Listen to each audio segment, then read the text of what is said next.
If you grew up with a Genesis humming under the TV, Earthion is going to hit you like a phantom memory. It boots with Ancient's cheeky retro splash, the pixels arrive with that unmistakable 16-bit swagger, and the music, the music could only come from Yuzo Koshiro, but this isn't cosplay. Earthion was built for the Mega Drive first, then wrapped for modern platforms, so the feel is less throwback indie and more lost 1993 banger that time warped into 2025. The core is classic horizontal shmup. Your YKAIA ship drifts right into set-piece bosses, enemy waves, and terrain puzzles, while you hoover up green solrium to power your main shot and whichever sub-weapon you're carrying. The twist arrives the second you take a hit and don't explode. Instead of a one-and-done life, you've got a rechargeable shield that buys you mistakes and invites riskier routing. Drop a few enemies, scrape some debris, and the meter rebuilds. It sounds gentle, but it changes the headspace from pure perfectionism to calibrated aggression, especially when the screen starts to snow with bullets and fragments. There's another layer constantly daring you to think forward. Every so often, instead of grabbing a flashy sub-weapon, you'll see an adaptation pod. It does basically nothing in the moment and hogs your sub-weapon slot, which is the last thing you want before a boss. But drag that useless weight to the stage clear and the game lets you invest. More shield capacity, higher max weapon levels, a new sub-weapon slot, even extra ships.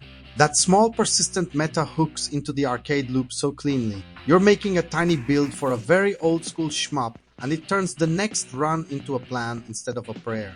Difficulty is tuned with a wide funnel.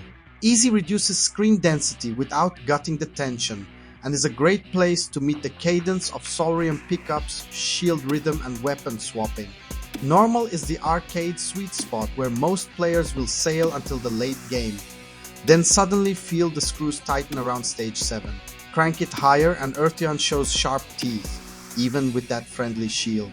It's not a bullet hell, it's pressure with punctuation. Weapon variety is generous and honestly, a little uneven.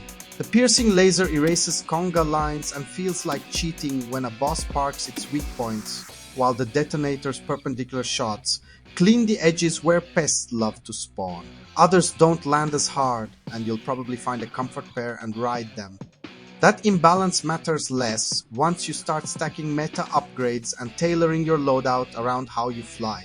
The real flow kicks in when you're swapping subs mid-stage, gambling an adaptation pod slot, and mapping what you'll level next if you clutch the clear. Visually, this pushes the Mega Drive hard. Multiplane parallax, chunky enemies, huge boss sprites, even cheeky pseudo 3D maneuvers on your ship.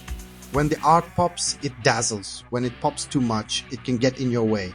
A couple of late stages muddle foreground hazards and background dressing, and you'll absolutely face check a wall you thought was set dressing at least once.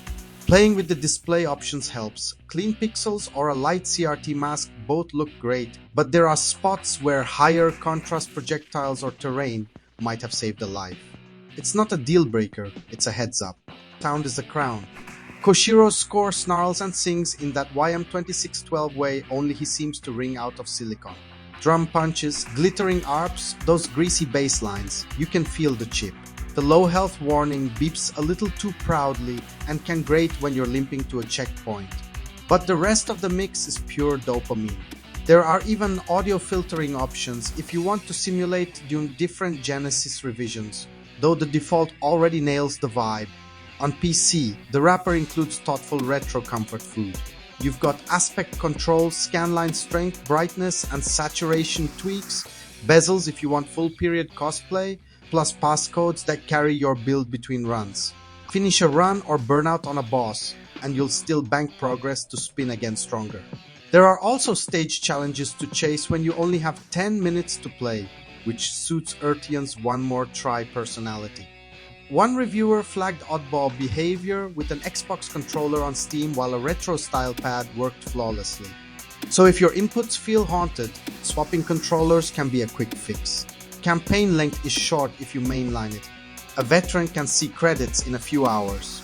A new pilot will probably take longer, learning routes, banking adaptation upgrades, and nudging difficulty up. But the loop is designed for return trips.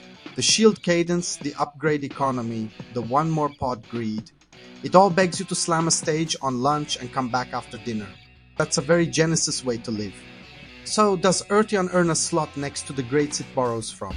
It feels like it belongs. The shield makes it welcoming without sanding off the challenge. The Adaptation Pods give it identity without bloating the frame. The soundtrack is exactly the poster you hoped would be inside the case.